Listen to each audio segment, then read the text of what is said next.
You think the movie Gangs of New York is just about some white beef in the Five Points? No. It is showing you an occupation in real time. Long before those boats ever arrived, the Lenape, the Choctaw, the Chickasaw, the Cherokee, the Seminole, the Mohawk, the Narragansett, and the Washita, who were the original Moorish tribes, were right here ruling and defending their own land with Aladial sovereignty. Look at the walls. That is not set design. It is documentation. DiCaprio walks past framed indigenous Moors clueless to the fezzes, turbans, and liberty caps. Those images are there to tell you that. So-called black people were already established in New York long before the manufactured white origin story ever got. In fact, the name New York itself traces back to York, a Moorish indigenous black man whose role in early America gets deliberately minimized. He was a guide, pathfinder, and diplomat, leading Europeans through forests and territories they did not know how to survive in. There are statues of York today, most notably in Portland, Oregon, and Washington Park. Standing tall is a rare public commemoration of an indigenous black man who shaped American geography before the corporate rewrite. Now look at Tammany Hall. That was not politics, that was an occupation headquarters. The name itself comes from Tamanend, the Lenape chief, literally tan man in a hat, a direct reference to the Moorish fez. The name Manhattan itself is Tai Tamanend, tan man in a hat. Look at the first city hall, the 44 Union Square. That symbol at the top is the Lenape Moorish fez stamped into stone, marking the Moorish origin of the ground the whole corrupt system was built on. Boss Tweed ran New York like a captured city, robbing it through ballots, debt, and legal paperwork instead of open warfare.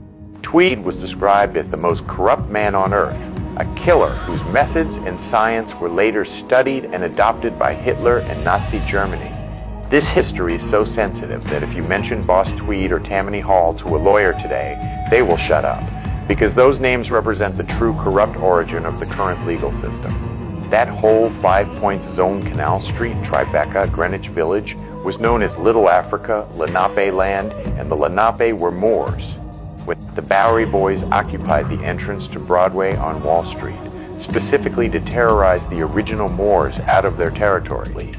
They acted as street-level enforcers, terrorizing the original Moorish population until they could be reclassified as Indian, Negro, or contraband to strip the original inhabitants of their international standing and steal their allodial land titles, to box us into the 14th Amendment slave status and facilitate the takeover of our estates. The Lenape were Moors, and they were already living, organizing, and owning the land long before the immigrant influx. The very trails they used for travel became Broadway, and their underground trails were expanded to become the New York City subways, showing that reality would collapse the immigrant turf war myth. That was a calculated population replacement strategy. They shipped in Slavic and Slovenian populations as weaponized labor under the Transportation Act, which was a legal form of white slavery. These immigrants were handed guns and uniforms to fight in recovery wars like the Civil War, to seize land from the indigenous Moorish proprietors. The rampant savagery manufactured by these gangs provided the perfect pretext to establish the NYPD, which was formed not for public safety, but to act as militarized catchers and enforcers for the municipal corporate state. By the end of the film, as that corporate skyline rises over the graves, you are looking at a parasitic city built directly on top of Moorish sovereignty. So again, the movie Gangs of New York is not about gangs fighting for survival. It is about how America was reorganized, how people were imported to take land from indigenous people, how black presence was buried, and how a corporate city was built on top of Moorish sovereignty. The movie shows the violence. The walls show the truth, and the absence of black people tells you everything they don't want you to ask. The Bowery Boys, the Dead Rabbits, and the 40 Thieves weren't just products of urban poverty. They were manufactured tools of an occupational force, imported and positioned to clear both the land and the ancestral memory of the original inhabitants.